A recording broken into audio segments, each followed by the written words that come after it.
Samantala, hinayaan ni Yelin na habulin siya ng mahigit 100 klase ng halimaw. Habang mabilis na tumatakbo at tinutugis ng mga ito, nakangiti lang siya, naniniwala siyang sapat na ang dami ng mga ito para makakuha siya ng maraming experience points. Pagkatapos noon, bigla na lang siyang huminto sa pagtakbo. Sa likuran niya, andito ang madaming halimaw na humahabol. Karamihan sa mga halimaw na ito ay may kalahating katawang tao, na siyang lalong nagpataas ng kanyang interes. Habang tinatitigan niya ang mga ito, inihanda niya ang sarili at inihayag na susubukan na niya ang isa sa mga bago niyang natutunang ipinagbabawal na sumpa. Nagcast siya ng Destructive Surge. Lumabas ang isang imahe ng bungo sa kanyang aura. Nagpatuloy ito sa pagbuhos ng enerhiya, hanggang sa binalot ng liwanag ang paligid. Napakatindi ng sumpang ito, agad nitong pinataas ang kanyang lakas, bilis, at espiritu ng 2 beses. Kasabay nito, ginamit din niya ang Burning Reincarnation. Sa loob ng panandaliang oras, naniwala siyang kahit ang halimaw na nasa antas 10 ay hindi makakatagal sa buong lakas ng kanyang world-ending Thunder Strike. Walang pag-aalinlangan, inatake ni Yin ang mga halimaw at isa-isang pinaslang ang mga ito gamit ang malalakas niyang palo at galaw. Gumamit din siya ng isang malakas na suntok, Malasay Tama. Sabay noon, bigla na lang nagbago ang kanyang kamay at naging kulubat na ito. Ngunit napansin niyang tumanda siya ng ilang taon sa loob lang ng 5 minutong paggamit ng skill. Dahil dito, napagpasyahan niyang huwag gamitin ang Burning Reincarnation ng higit sa 1 minuto kung ayaw niyang mabunyag ang lihim ng kanyang walang kamatayang katawan. Pagkatapos noon, ginamit naman niya ang isa pa niyang kasanayan, Ignore Vitality Preservation. Isinakripisyo niya ang isa niyang braso at tinapik ang lupa upang i-activate ang World-Ending Fury, isa sa mga pinakamalalakas na ipinagbabawal na sumpa. Sabay noon, mabilis rin niya itong pinakawalan sa mga halimaw. Tinire niya ang isang level 3 Grey Wolf at nakatanggap ng 30 experience points. Kasunod nito ay pinatay niya ang level 5 Two-Headed Snake na nagbigay sa kanya ng 50 experience points. Tinapos din niya ang level 6 na Armored Scorpion at Centaur, parehong nagbigay ng 60 experience points. Pati ang level 2 Killer Bee ay hindi rin nakaligtas, na nagbigay sa kanya ng 20 points. Sa kabuuan ng laban, agad siyang naka-level up sa level 3. Namangha siya sa bilis ng pag-angat ng kanyang antas. Isa pa sa naging gantimpala ay ang pagkakatuklas niya ng isang bagong ipinagbabawal na sumpa, Hellfire Scorcase the Sky. Lumipas ang ilang mga oras. Narating ni Zugnini ang lugar kung saan pinaslang ni Yelin ang daan-daang halimaw. Napahinto siya sa pagkabigla, lahat ng halimaw ay nagmistulang abo na lamang. Hindi siya makapaniwala sa nasaksihan. Napansin niya ang lagablab ng Hellfire sa paligid at agad itong inusisa. Nalito siya dahil alam niyang siya lamang ang may fire element sa Ching Cheng. Pero heto't may nararamdaman siyang sobrang lakas ng apoy sa paligid. Sa paghahanap niya, may nakita siyang bakas, patunay na tao ang gumawa ng kaguluhang ito. Mukhang puno ng mga nakatagong dragon ang Ching Cheng. Aalamin ko kung sino ka, bulong niya. Samantala, hindi kalayuan sa lugar, nagre-relax si Yelin habang iniihaw ang karne ng isang free-eyed demon pig. Napasarap ang kain niya dahil alam niyang kailangan niyang magbalik ng enerhiya matapos ang matinding paggamit ng kapangyarihan. Matapos kumain, napagpasyahan niyang pumunta sa mas malayong bahagi ng kagubatan para ipagpatuloy ang panggugupo ng mga halimaw. Habang paalis na siya, biglang dumating si Zugnini at tinawag siya. Yelin, anong ginagawa mo rito? Tanong ng babae. Nena si Yelin sa pagkikita nila dahil ayaw niyang may makaalam ng kanyang sikreto. Pinilit niyang ngumiti at sinabing, nag-iiho lang ako ng pagkain. Muli, pinilit siya ni Zugnini na sumama sa grupo dahil hindi raw bagay sa isang forbidden spellcaster ang mag-isa. Umalis ang babae at sinabing huli na raw ang lahat at wala nang saysay kung susunod pa siya. Sa isip ni Yelin, mukhang kulang talaga sa tornilyo tong babaeng to. Lumingon si Juga at tinanong siya kung may nakita ba siyang ibang tao sa lugar, isang napakalakas na gumagamit ng apoy na posibleng master ng Hellfire. Sagot ni Yelin, oo. May nakita ako. Guwapo siya, pumunta siya sa direksyong iyon, sabay turo. Bulong niya sa sarili, hindi ko pwedeng hayaan na damaykit pa siya sa akin. Hindi ko na lang muna gagamitin ang Hellfire.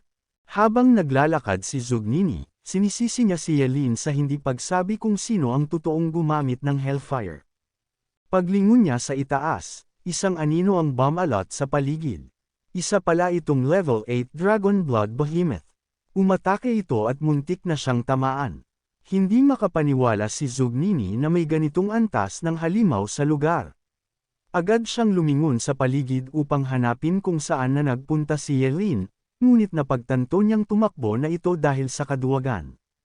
Agad niyang inaktibo ang kanyang kasanayang apoy at tinayre niya ito ng Firebolt Storm pero hindi ito sapat upang pabagsakin ang halimaw. Sa halip, lalo lang itong nagalit at mabilis na umatake. Nabangga si Zugnini at tumilapon. Sinubukan niyang gamitin ulit ang Firebolt Storm upang umatake. Sinabi niya na lalaban siya hanggang dulo. Habang pasugad ang mga apoy na pinakawalan ni Zugnini sa halimaw. Gumawa ng isang malakas na ungol ang halimaw at nagawa nitong ibalik ang apoy kay Zugnini, kaya laking gulat na lang niya sa nangyari. Hindi na siya nakaiwas pa kaya tinamaan siya ng sarili niyang mahika. Bumagsak siya sa lupa ng sobrang lakas. Habang masama ang tama, nangangatog siya sa sakit. Napunit ang kanyang damit. Inamin niyang sobrang yabang niya sa pag-aakalang kaya niyang talunin ang level 8 Behemoth. Natakot siyang baka mamatay siya at mapahiya pa sa lahat. Pero sa huling sandali, may dumating. Isang nilalang ang gumamit ng Hellfire na nagpabagsak sa halimaw at sinunog ito hanggang sa maging abo. Gulat na gulat si Zugnini. Siya nga, ang gumamit ng Hellfire kanina. Ikaw pala ang nagligtas sa akin, kaklase. Maraming salamat. Maaari ko bang malaman ang pangalan mo? Tanong niya. Sa itaas ng puno, isang lalaking may suot na maskara ang nakatayo. At ito nga si Yelin. Sumagot siya, Ling Ye ang tawag sa akin. Ling na mula sa bukang liwayway, Ye na galing sa dilim ng gabi. Biglang napaisip si Zugnini sa mga sinabi ni Ling Ye. Kaya tinanong niya ito, Ling Ye, taga-anong paaralan ka? Niligtas mo ako, kailangan kitang pasalamatan ng maayos. Pero sa isip-isip lang ni Yelin, ang tanga naman ng babaeng to. Hindi ko kailangan ng pasasalamat mo. Sabay talikod niya para umalis. Ngunit bago siya tuluyang makalayo, sinabi niya pa, hindi na kailangan. Maliit na bagay lang yun. Itinaas ni Zugnini ang kamay para pigilan siya, pilit din niyang sinubukang tumayo. Ngunit mariin ang sinabi ni Yelin, huwag mo akong sundan. May mga mas malalakas pang halimaw sa unahan. Hindi yun lugar para sa mahihina tulad mo. At isa pa, mas mabuting ayusin mo muna yang suot mo. Nagulat si Zugnini nang mapansin niya ang kalagayan ng kanyang kasuotan, kaya dali-dali siyang lamapat sa lupa sa labis na hiya. Habang papaalis si Yelin, malakas ang sigaw ni Zugnini, Ling Ye. Hintayin mo ako, balang araw, tatayo akong taas noo sa tabi mo. Ngunit hindi na lumingon si Yelin. Sa halip, mabilis siyang naglakbay, palundag-lundag sa mga sanga. Huminto siya sandali, napabuntong hininga at sinabi sa sarili, siguro naman hindi na siya didaykit sa akin ngayon, ang kulit niya. Binuksan niya ang kanyang status window, sabay sabi, sayang oras ko sa kanya. Kailangan ko ng magmadaling mag-level up. Sa pag-check niya ng status, napansin niyang may nakuha siyang bagong Forbidden Curse, ang Forbidden Curse, Undying. Nakasaad doon, ang spellcaster ay magsasakripisyo ng 2 taon at kalahating buhay upang baliwalain ang isang fatal injury. Napamura si Yelin, ano ba to? Laging buhay ang kapalit ng mga Forbidden Curse. Pero para sa akin, itong skill na to ay parang Diyos mismo. Excited niyang sinabi, kahit mataga ako sa puso mula sa likuran, hindi ako mamamatay. At higit pa, kahit yung mga spell na nangangailangan ng pagsakripisyo ng ulo o puso, magagamit ko na ngayon kahit minsan. Tapos noon, naging seryoso siya dahil napakaganda ng kanyang mga nakuhang kakayahan. Naglabas siya ng apoy sa kanyang kamay, at buong sigla niyang sinabi, "Ngayon, makakapag-level grind na ako ng walang kaba. Walang makakahinto sa akin." Sabay tawa niya. Lumipas ang ilang araw, at sumapit na ang huling araw ng pagsubok. Isang guro ang nagsabi, malapit nang matapos ang test. Makontento na ako kung umabot ng level 8 ang anak ko, sambit ng isang magulang sa lugar. Dumating ang principal at binati ang mga kasama niyang principal. Magandang umaga mga kaibigan. Ang aga ninyo ngayon ha? Oo nga, sabi ng isa. Minsan, mas mahalaga pa ang level kaysa sa class rank. Nagbiro naman si Principal Su, ano na naman ang ipinagyayabang mo? Kahit pa dalawa ang SSS rank students mo. Habang nagkukwentuhan sila, bumukas na ang portal para sa mga estudyanteng natapos na. Tama ka dyan. Ang pinakamataas na record dito sa Qingcheng Secret Realm Test ay level 11 pa rin, sabi ng principal na pula ang buhok. Kung tama ang tanda ko, mula sa Yukai Academy galing ang estudyanteng yun, dagdag pa niya. Agad namang nagpakumbaba si Principal Su, oo, mula sa amin nga. Sana may makabasag ng record ngayon. Tiwala naman ang principal ng Qingcheng Academy, makikita natin. Naniniwala akong kaya ng estudyante ko. Habang abala sila sa usapan, isang pamilyar na boses ang nagsalita mula sa likuran. Talagang napapahanga ako sa pinong panlasa ng mga principal dito, sambit ng bagong dating, si Zhug Qianxing. Agad siyang binati ni Principal Su. Mr. Zhug Qianxing, Qingcheng's top astrologer, isang karangalan. Mapagkumbabang tugon ni Zhug Qianxing, napadaan lang ako para makita ang anak kong si Nini. Tinignan niya ang principal, hindi naman siya nagdulot ng problema, di ba? Tanong niya dito. Si Zhug Nini, siya ang ipinagmamalaki ng Qingcheng Academy, sagot ng principal. Maya-maya, isang estudyante ang lumabas mula sa portal, ikinagulat ng lahat. Ang oras ay hindi pa tapos, bulong ni Zhug Qianxing. Nako, baka nasugatan siya, sabi naman ng principal. Pagkalapit, napagtanto nilang si Zhug Nini pala ang unang lumabas. Agad siyang nilapitan ng ama niya. Nini, bakit ka lumabas nang hindi pa tapos ang oras? Nagbigay galang si Zhug Nini sa mga principal bago sumagot. Tinanong siya ng principal, anong level mo ngayon? Matikas ang sagot ni Zhug Nini, level 12. Nagulat ang mga principal, nabasag niya ang matagal ng record. Tuwang-tuwa ang principal ng Qingcheng Academy. Good. Zhug Nini, karapat-dapat kang matawag na Fire Mage. Isang bagsakan, nasira mo agad ang record. Lumapit ang ama niya at sinabi, anak, kung naghintay ka lang hanggang matapos ang oras, baka umabot ka pa sa level 13. Ngumiti lang si Zhug Nini at sinabi, nakakainip kasi. Mahirap nang makakita ng level 10 monsters, at sobrang konti ng experience points. Habang nakatingin sa portal, inisip niya, lumabas ako agad para makita-kita, Ling Ye. Hindi ka makakatakas ngayon. Sa loob ng testing ground naman, biglang napabahing si Yelin. Ano to? Hindi naman malamig. May sumusumpa ba sa akin? Ani niya. Nagpatuloy siya sa paglalakad, napansin niyang, wala na halos halimaw, baka naman nasobrahan ko sa grind. Nagdesisyon siyang gamitin ang bagong Forbidden Curse.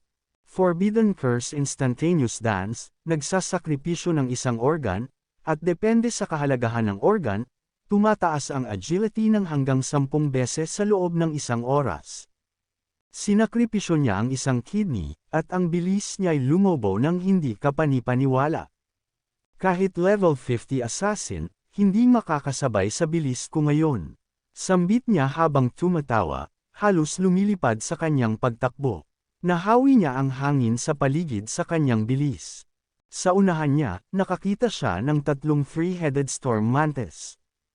Perfect, dagdag experience points. Sambit niya, mabilis siyang nagcast ng forbidden spell, Ashen Fierce Thunder, sinakripisyo ang kanyang bladder, at isang iglap, bumagsak ang isang malakas na kidlat sa mga mantas, patay ang mga mantas sa pag-atake ni Yelin. Samantala, sa labas ng portal, dami na ang mga estudyanteng pagod at takot sa naranasan nila. Habang minamasdan sila ni Zugnini, inisip niya, bakit wala pa si Lingye? Ipinahayag ng test examiner, may 5 minuto na lang ang natitira. Sa nakikita ko, mukhang si Zugnini ang makakakuha ng highest record ngayon, sabi pa ng isa. Napaisip ang principal na may pulang buhok. 2 dapat ang SSS rank ng Qingcheng. Bakit isa lang ang lumabas? 3 minuto na lang ang natitira, ani ng test examiner, sa oras na rin yun, dumaan ang huling estudyante sa portal. Tinitigan itong mabuti ni Zugnini, at nagulat siya nang makilala ito.